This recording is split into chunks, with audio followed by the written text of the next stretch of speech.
channel, my human beings. Hello, hi, how's it going? Today we're going to be talking about witches, most directly about the European witch craze that really took over the 17th century. And yeah, we're going to talk about that. So if that's of interest to you, stick around and cue the music.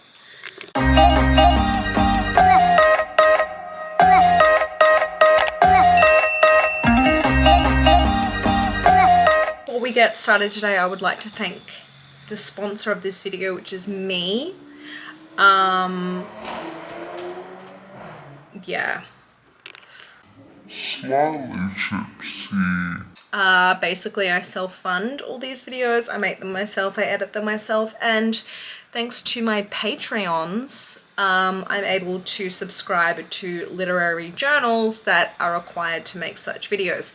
Today's literary journal is from JSTOR, and you can find it. It is called The European Witch Craze of the 14th to 17th Century, A Sociologist's Perspective by Nachman Ben Yelda.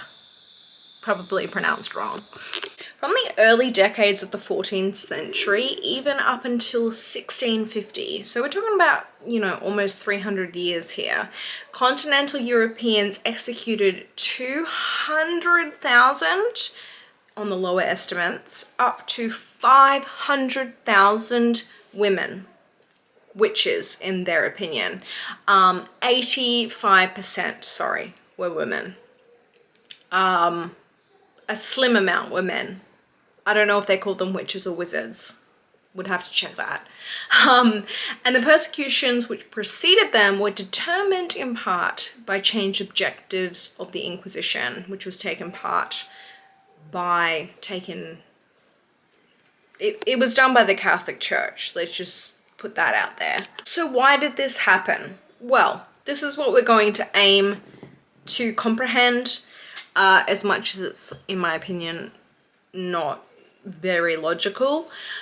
But essentially within medieval society, there was a redefinition needed for moral boundaries, and the witch craze kind of answered this need for a redefinition, and that resulted in profound changes in the medieval social order. The first thing to note is that witchcraft was in the time believed to be the antithesis of Christianity.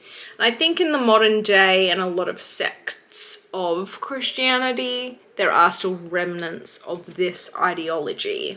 The issue, however, is witchcraft, or, just the belief in some higher power, utilizing herbs, whatever they decided was witchcraft, was an age-old phenomenon, right? Look at the Embers Papyrus from the Egyptian civilization. Half of that probably would be considered witchcraft in this medieval context. So for ages and ages and ages, this stuff was practiced, and then all of a sudden it became witchcraft and it became of Satan. But the most intriguing question, in my opinion, is why were women targeted as the primary suspects? Why were women singled out as the main victims? Let's dig into that. And to answer that, we have to look at the Catholic Church, who kind of were dominating the world that we're talking about in this video. So although the canonical books of the New Testament and Old Testament pretty much ignore the subject of witchcraft completely, and then one of the very few places that it was ever mentioned was the Witch of Endor that King Saul consulted before his last battle in 1 Samuel, chapter 28, verse 9. All stories concerning witches in the Bible are pretty neutral. Pretty much, there's really nothing to be actually derived from these stories in the Bible, okay? So there is a passage in Exodus chapter 22 verse 10 that states, "Thou shalt not suffer a witch to live." And so the authorities at that time really took ad lib on that. So moving back in non-biblical context into the Greek and Greco-Roman history, where Catholicism has its roots, according to leading authorities in magic in the classical Greco-Roman world, magical processes were employed in both societies to produce rain, prevent hailstorms, drive away clouds, increased wealth, and also were used for evil purposes. There's a definition between, okay, well, what's the difference between religion and witchcraft? O'Dea defines religion as the manipulation of non-empirical or super-empirical means for non-empirical or super-empirical ends. But magic is the manipulation of non-empirical or super-empirical means for empirical ends. Sure, okay. Put into plain English, it was believed that witchcraft was some kind of technology in which a magician could ad hoc basically use their magical powers and force stuff to happen. And the word technological is purposeful, right?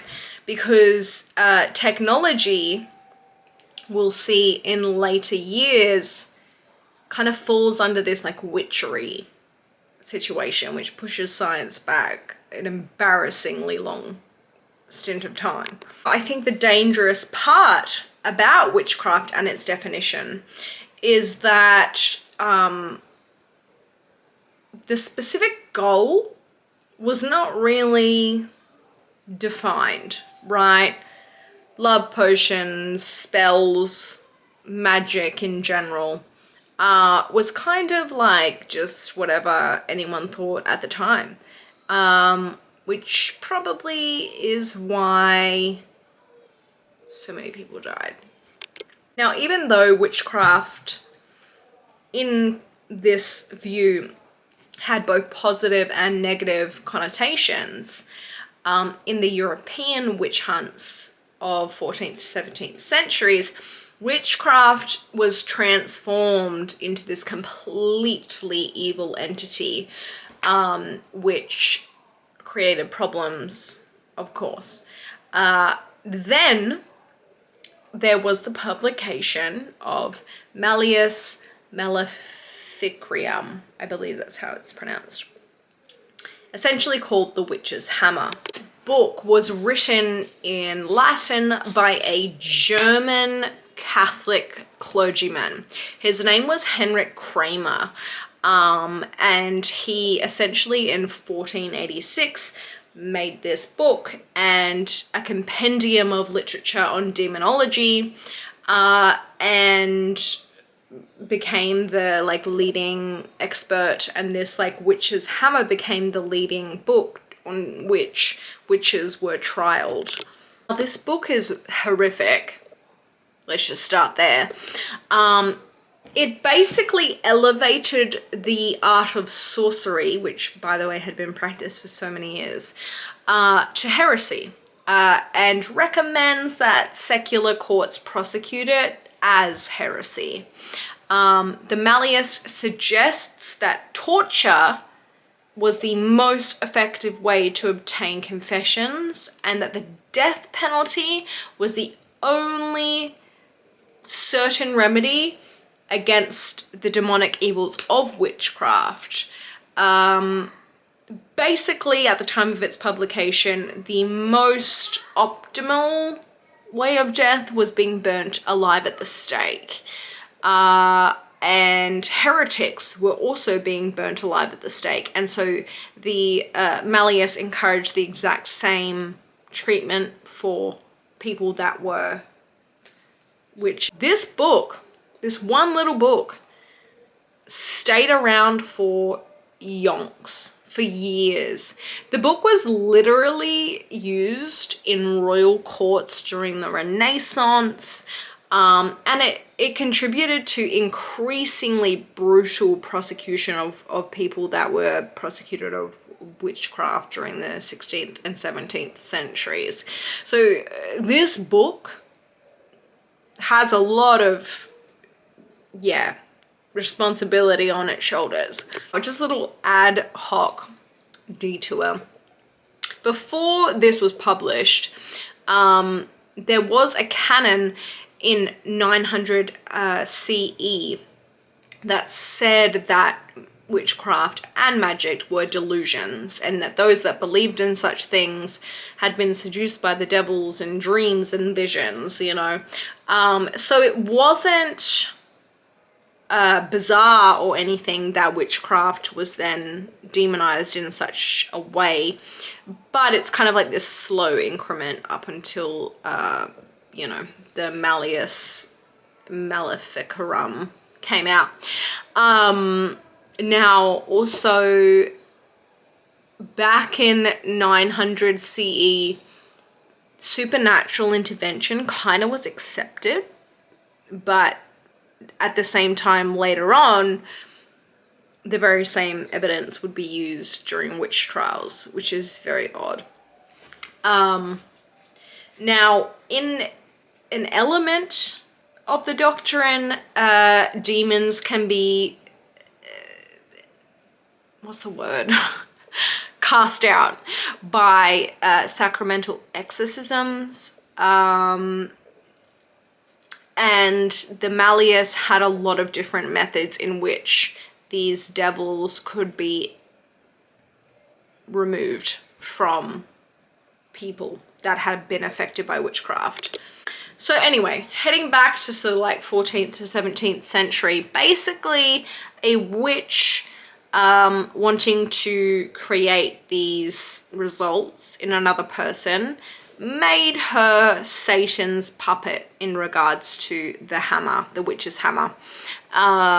Now, these changes in conceptualization of witchcraft are crucial because witchcraft was considered a routine day-to-day experience, a technology. Again, we use that word. That's what I'm trying to get at, is that before the 14th century, witches were considered good or bad depending on their motive. After the 14th century, they were all bad because they were of the devil.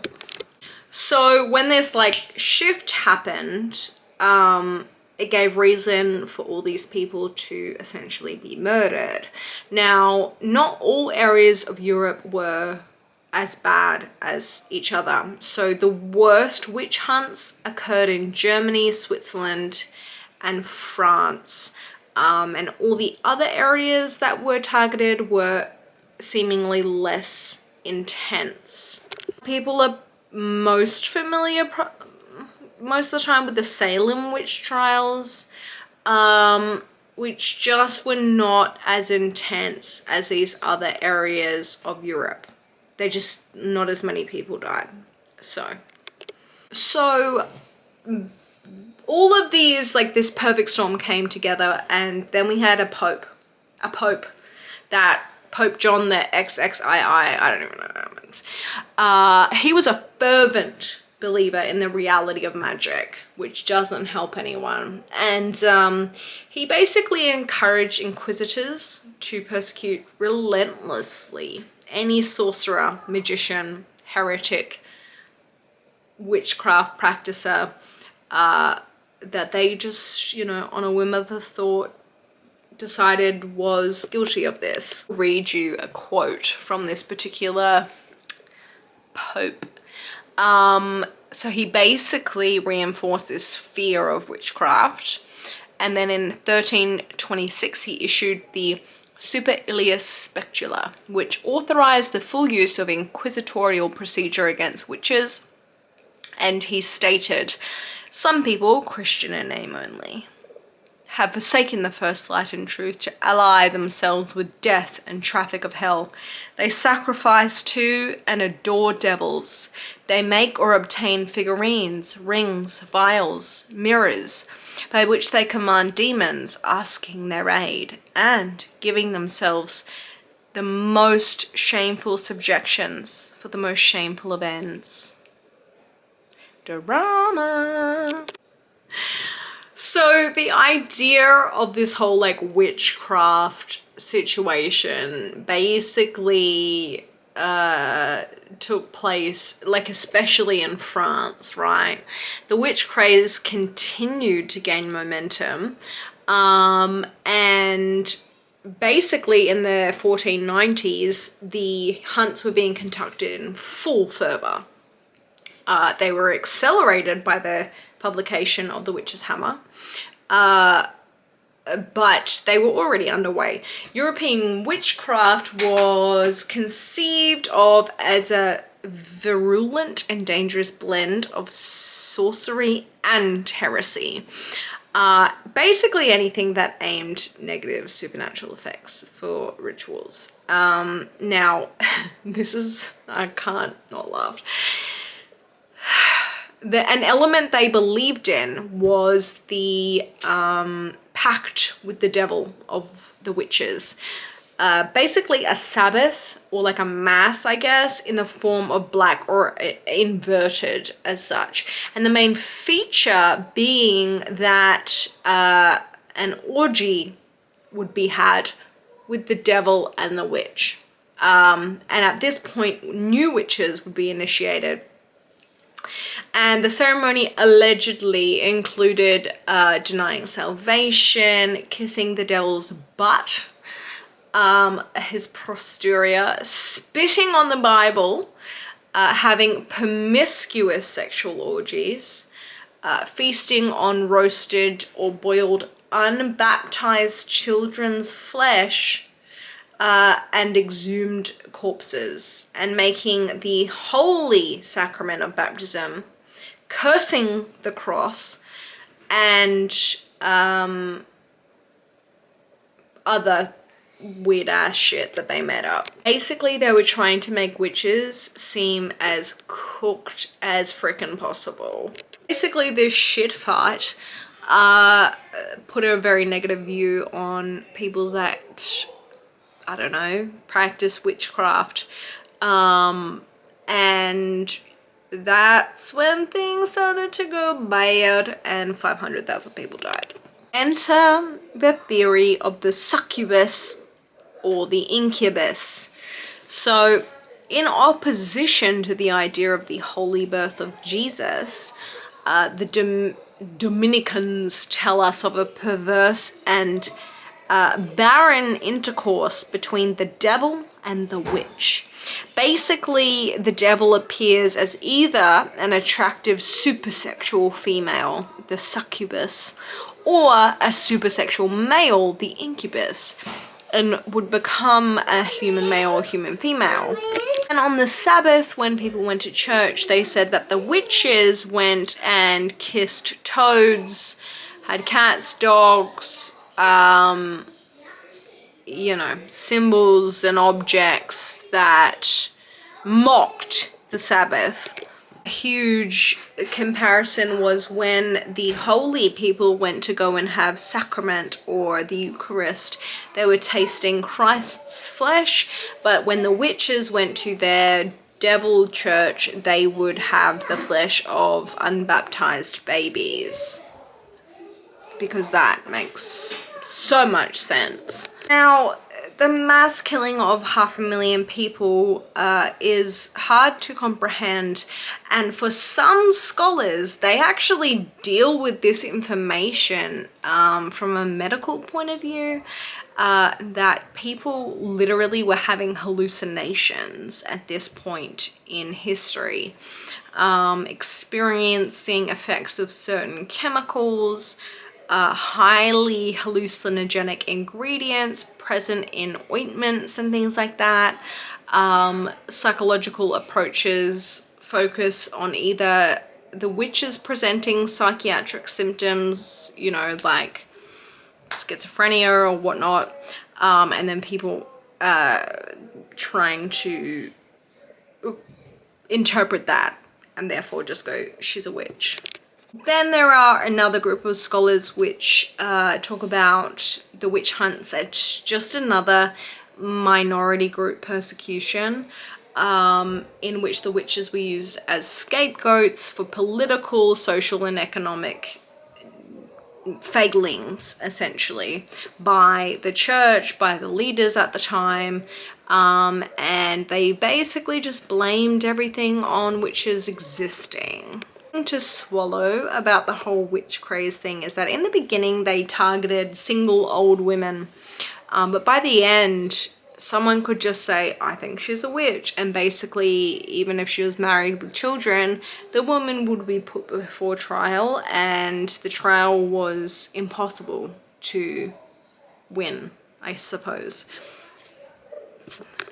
Interestingly enough, a lot of the church people and Catholics' official positions were most interested in the fact that witches took part in these orgies.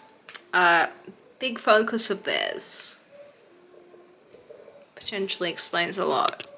Anyway, as time went on, basically The Witch's Hammer, this book, becomes the Bible of which the church uses to disgrace thousands and thousands and hundreds of thousands of women and brutally murder them under the guise of religion. To a point where even very high-ranking, wealthy and influential women were being killed because they were just suspected of witchcraft. I 100% would have literally been burnt as a witch.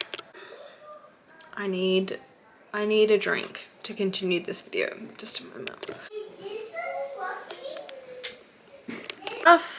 This comes back to the women and their role in society. So in the medieval ages, the woman becomes a symbol that can basically be explained through 3 events: structural, functional, and statuses of the woman. In the medieval family, it was a property holding unit, right? The home of the medieval age was the heart and the industrial life of community, and in this home the woman presented or possessed the central role both as housekeeper, mother, and breadwinner. Okay, so the men were scared, and that's pretty much the premise of witchcraft. Entire textiles industry was run by women, for example. And the medieval wife had a hard existence. According to scholar Jarrett in 1962, the main functions of a married woman were to provide male heirs for the family's property and to make her husband riches by the treasures she was supposed to bring to him.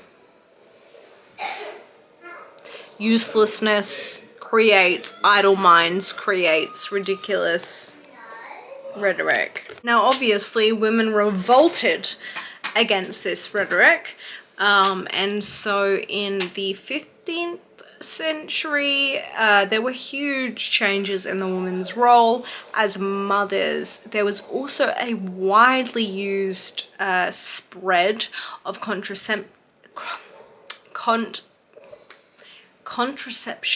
and infanticide, and the church obviously strongly hated this and denounced it as most evil, and attributed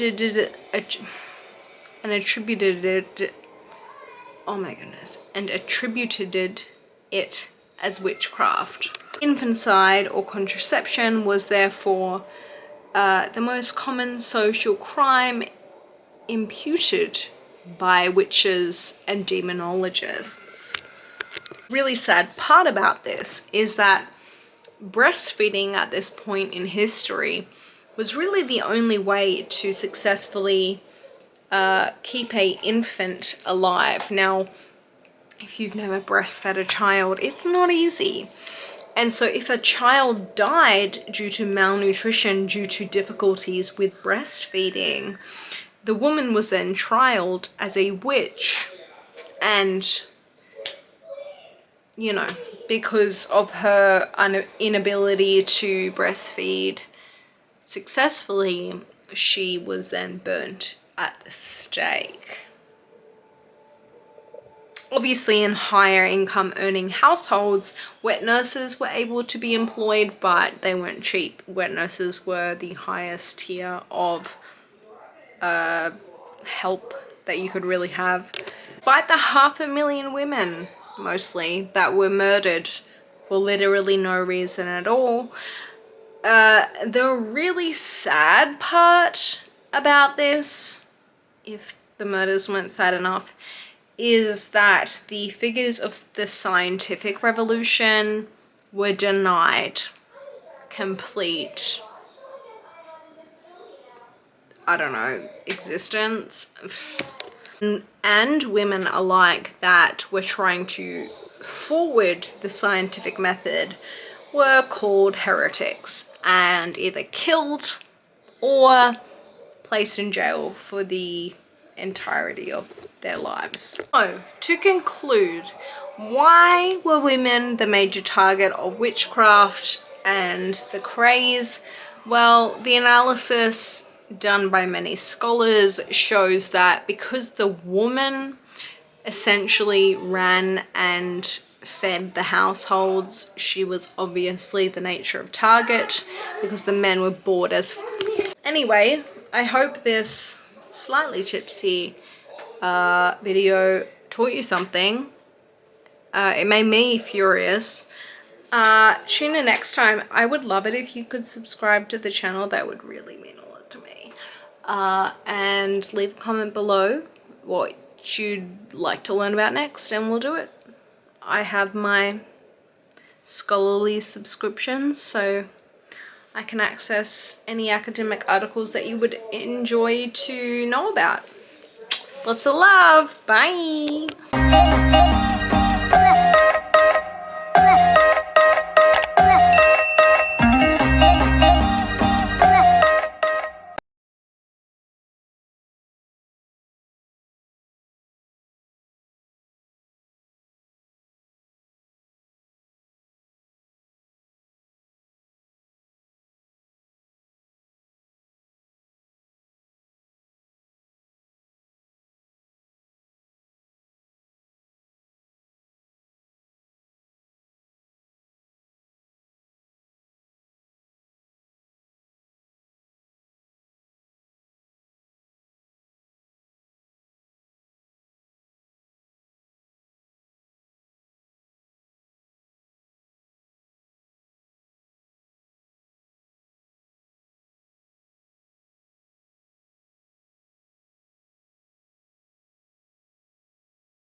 And by the way, through the entirety of Europe, the population was about 80 million. So 500,000 people is quite a significant amount of human beings. There's also a growth of unmarried women, because who the fuck would want to be married to a man at this point in life? Prostitution, infanticide, and contraception obviously were a salient complex of problems. And these contradictions explain the suitability of a female symbol such as a witch, I guess. I hate history sometimes.